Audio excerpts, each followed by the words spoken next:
ಜಗತ್ತಿನ ಪರಮಶ್ರೇಷ್ಠ ನೆಲ, ಕಾಯಕ ಭೂಮಿ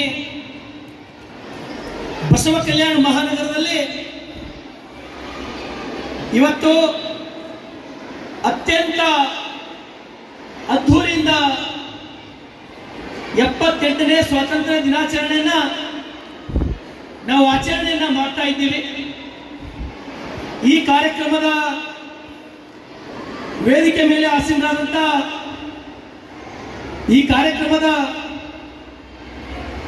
ಧ್ವಜಾರೋಹಣವನ್ನು ನೆರವೇರಿಸಿದಂಥ ಬಸವ ಕಲ್ಯಾಣಿನ ಸಹಾಯಕ ಆಯುಕ್ತರಾದಂಥ ಸನ್ಮಾನ್ಯ ಶ್ರೀ ಪ್ರಕಾಶ್ ಕುದ್ರಿ ಸಾಹೇಬ್ರೆ, ಕಾರ್ಯಕ್ರಮದಲ್ಲಿ ಭಾಗವಹಿಸಿದಂಥ ಎಲ್ಲ ಬಸವ ಕಲ್ಯಾಣದ ವಿವಿಧ ಶಾಲೆಯಿಂದ, ಶಾಲಾ ಕಾಲೇಜುಗಳಿಂದ ಬಂದಂಥ ಎಲ್ಲ ವಿದ್ಯಾರ್ಥಿನಿಯರಿಗೆ, ತಾಲೂಕು ಮಟ್ಟದ ಎಲ್ಲ ಅಧಿಕಾರಿಗಳಿಗೆ, ಎಲ್ಲ ಶಾಲಾ ಸಿಬ್ಬಂದಿಯವರಿಗೆ, ನಿಮ್ಮೆಲ್ಲರಿಗೂ ಹೃದಯಪೂರ್ವಕ 78ನೇ ಸ್ವಾತಂತ್ರ್ಯ ದಿನಾಚರಣೆಯ ಮತ್ತು ಈ ದೇಶ ಕಂಡಂತ ಅಪ್ಪಟ ದೇಶಭಕ್ತ, ತಾಯ್ನಾಡಿಗಾಗಿ ತನ್ನ ಪ್ರಾಣವನ್ನ ನಗನಗ್ತಾ ಕೊಟ್ಟಂತ ವೀರ ಧೀರ ಶೂರ ಸಂಗೊಳ್ಳಿ ರಾಯಣ್ಣನ ಜನ್ಮದಿನದ ಹಾರ್ದಿಕ ಶುಭಾಶಯಗಳನ್ನು ಕೋರ್ತೇನೆ.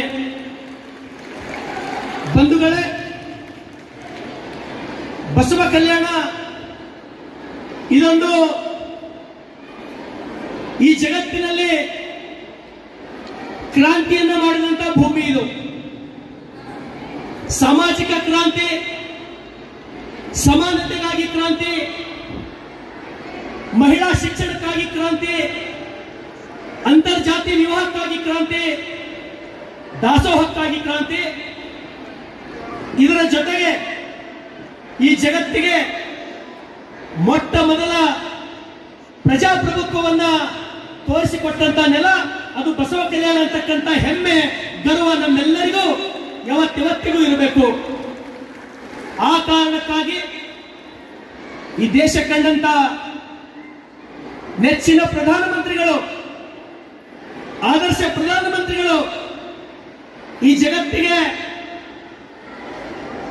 ಮೊದಲ ಪಾರ್ಲಿಮೆಂಟ್ ಕೊಟ್ಟಂತ ಈ ನೆಲದ ನೆನಪಿಗಾಗಿ ಹೊಸದಾಗಿ ನೂತನವಾಗಿ ದೆಹಲಿಯಲ್ಲಿ ಕಟ್ಟಿದಂತ ಹೊಸ ಪಾರ್ಲಿಮೆಂಟ್ ಕಟ್ಟಡವನ್ನ ನರೇಂದ್ರ ಮೋದಿ ಅವರು ಹೇಳ್ತಾರೆ, ಆ ಬಸವ ಕಲ್ಯಾಣದ ಅನುಭವ ಮಂಟಪದ ನೆನಪಿಗಾಗಿ ನಾನು ಭಾರತ ಮಂಟಪ ಅಂತ ಹೇಳಿ ಹೆಸರನ್ನ ಇಟ್ಟಿದ್ದೇನೆ ಅಂತ ಹೇಳಿ ಸ್ವತಃ ನರೇಂದ್ರ ಮೋದಿ ಅವರು ಹೇಳಿದ್ದು ನಾವ್ಯಾರು ಮರೆಯುವಂತಿಲ್ಲ ಸ್ನೇಹಿತರೆ.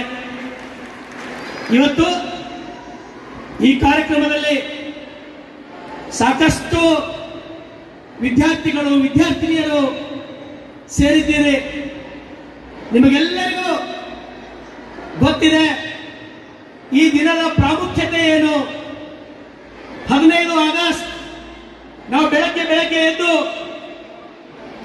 ಅತ್ಯಂತ ಸಂತಸ, ಸಂಭ್ರಮ, ಸಡಗರದಿಂದ ಧ್ವಜಾರೋಹಣವನ್ನು ಮಾಡಲಿಕ್ಕೆ ನಾವು ಮನೆ ಬಿಟ್ಟು ಹೊರಗೆ ಬರ್ತೇವೆ. ಈ ದೇಶದ ಪ್ರಧಾನಮಂತ್ರಿಗಳು ಈ ದಿನ ಇದೊಂದು ರಾಷ್ಟ್ರೀಯ ಹಬ್ಬ. ಇದು ಯಾವ ದಸರಾ ಆಗಲಿ, ದೀಪಾವಳಿ ಆಗಲಿ ಬಹುತೇಕ ಇದಕ್ಕಿಂತ ದೊಡ್ಡ ಹಬ್ಬ ಅದು ಅಲ್ಲ. ಪ್ರತಿಯೊಬ್ಬ ಭಾರತೀಯರಿಗೆ ಒಂದು ಅತ್ಯಂತ ಉತ್ತಮ ದಿನ, ಅತ್ಯಂತ ಒಂದು ದೊಡ್ಡ ಹಬ್ಬ ಯಾವುದು ಅಂದ್ರೆ ಅದು 15th ಆಗಸ್ಟ್, 15ನೇ ಆಗಸ್ಟ್, 15 ಆಗಸ್ಟ್ ಅಂತಕ್ಕಂಥದ್ದು ಯಾರು ಮರಿಬಾರ್ದು ಅಂತಕ್ಕಂಥ ದೃಷ್ಟಿಕೋನವನ್ನು ಇಟ್ಟುಕೊಂಡು ಸನ್ಮಾನ್ಯ ಶ್ರೀ ನರೇಂದ್ರ ಮೋದಿ ಅವರು ಪ್ರತಿಯೊಂದು ಮನೆಯ ಮೇಲೆ ರಾಷ್ಟ್ರಧ್ವಜ, ತಿರಂಗ ಹಾರಾಡಬೇಕು. ಅದಕ್ಕಾಗಿ ಹರ್ ಘರ್ ತಿರಂಗ ಅಂತಕ್ಕಂಥದ್ದು ಪ್ರತಿಯೊಬ್ಬರ ಮನೆ ಮೇಲೆ ರಾಷ್ಟ್ರಧ್ವಜ ಹಾರಲಿ ಅಂತಕ್ಕಂಥ ಉದ್ದೇಶದಿಂದ ಇವತ್ತು ನಾವೆಲ್ಲರೂ ನಮ್ಮ ಮನೆ ಮೇಲೆ ತಿರಂಗ ಧ್ವಜ ಹಾರಿಸ್ತಕ್ಕಂಥ ಕೆಲಸ ನಾವೆಲ್ಲರೂ ಮಾಡಿದ್ದೀವಿ ಸ್ನೇಹಿತರೆ. ಇದರ ಉದ್ದೇಶ ಪ್ರತಿಯೊಬ್ಬರು ಕೂಡ ಈ ದೇಶಕ್ಕಾಗಿ, ಈ ನೆಲದ ಸ್ವಾತಂತ್ರ್ಯಕ್ಕಾಗಿ, ತಾಯ್ನಾಡಿನ ಸ್ವಾತಂತ್ರ್ಯಕ್ಕಾಗಿ ಅದೆಷ್ಟು ಲಕ್ಷ ಜನ ಪ್ರಾಣವನ್ನ ಕೊಟ್ಟರು. ಇವತ್ತು ಬಹುತೇಕ ಸ್ವರ್ಗದಲ್ಲಿ ಕೂತ್ಕೊಂಡು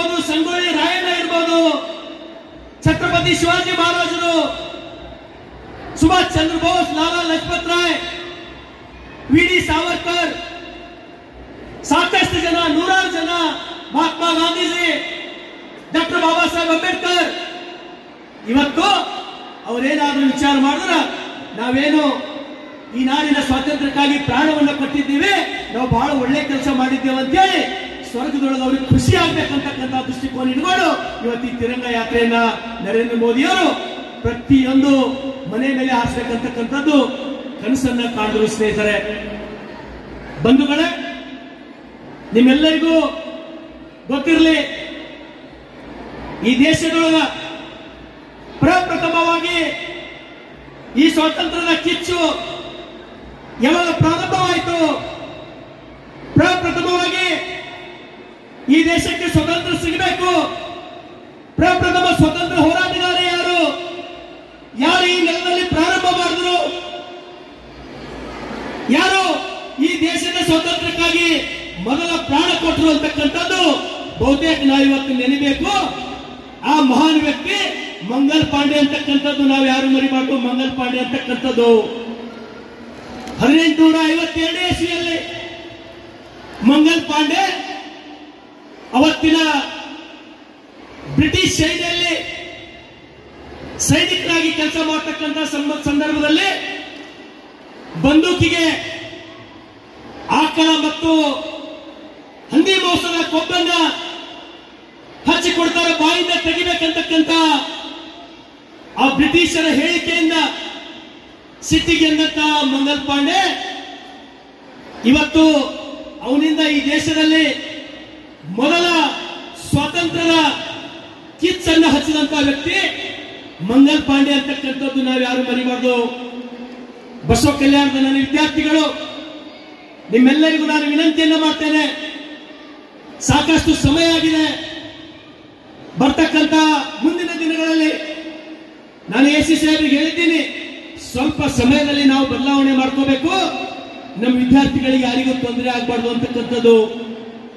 ಮತ್ತು ವಿಶೇಷವಾಗಿ ಈ ಸ್ವಾತಂತ್ರ್ಯಕ್ಕಾಗಿ ಸಾಕಷ್ಟು ಜನ, ಸಾಕಷ್ಟು ಮಹಾನ್ ಪುರುಷರು 15ನೇ ಆಗಸ್ಟಿಗೆ ಸ್ವಾತಂತ್ರ್ಯ ನಮಗೆ ಕೊಡಿದ್ರು ಕೂಡ ಈ ಕಲ್ಯಾಣ ಕರ್ನಾಟಕಕ್ಕೆ, ಈ ಬಸವ ಕಲ್ಯಾಣಕ್ಕೆ ನಮಗೆ ಸ್ವಾತಂತ್ರ್ಯ ಅಂದಿನ ದಿನ ಸಿಗಲಿಲ್ಲ. ನಾವು 17 ಸೆಪ್ಟೆಂಬರ್ನು ಕೂಡ ಅಷ್ಟೇ ಪ್ರಮುಖ ದಿನ ಅಂತೇಳಿ ಆಚರಣೆ ಮಾಡ್ತೇವೆ. ಅದಕ್ಕಾಗಿ ಮಹಾನ್ ಸಂಘರ್ಷವನ್ನು ಮಾಡಿದ ಆಪರೇಷನ್ ಪೋಲೋ ಮುಖಾಂತರ ನಮಗೆ ಸ್ವಾತಂತ್ರ್ಯವನ್ನು ನೀಡಿದಂತ ಈ ದೇಶದ ಉಕ್ಕಿನ ಮನುಷ್ಯ ಸರ್ದಾರ್ ವಲ್ಲಭಾಯ್ ಪಟೇಲ್ ಅಂತಕ್ಕಂಥದ್ದು ಕೂಡ ನಾವು ಯಾರು ಮರೆಯುವಂತಿಲ್ಲ ಸ್ನೇಹಿತರೆ. ಹಾಗಾಗಿ ನನ್ನ ಎಲ್ಲ ವಿದ್ಯಾರ್ಥಿಗಳಿಗೆ ವಿನಂತಿಯನ್ನು ಮಾಡ್ತೇನೆ, ದಯಮಾಡಿ ಈ ದಿನದ ಬಗ್ಗೆ 15th ಆಗಸ್ಟ್, 26 ಜನವರಿ, 17th ಸೆಪ್ಟೆಂಬರ್, ನವೆಂಬರ್ 1 ಈ ಎಲ್ಲ ಪ್ರಮುಖ ದಿನಗಳ ಬಗ್ಗೆ ಏನೊಬ್ಬ ನನ್ನ ವಿದ್ಯಾರ್ಥಿನಿ ಸ್ನೇಹ ಅಂತಕ್ಕಂಥ ವಿದ್ಯಾರ್ಥಿನಿ ಅತ್ಯಂತ ನಿರಂತರವಾಗಿ ಮಾತಾಡ್ತಕ್ಕಂಥದ್ದು ಬಹಳ ನನ್ನ ಮನಸ್ಸಿಗೆ ಬಹಳ ಖುಷಿ ಅಂತ ಅನಿಸ್ತು ನನಗೆ.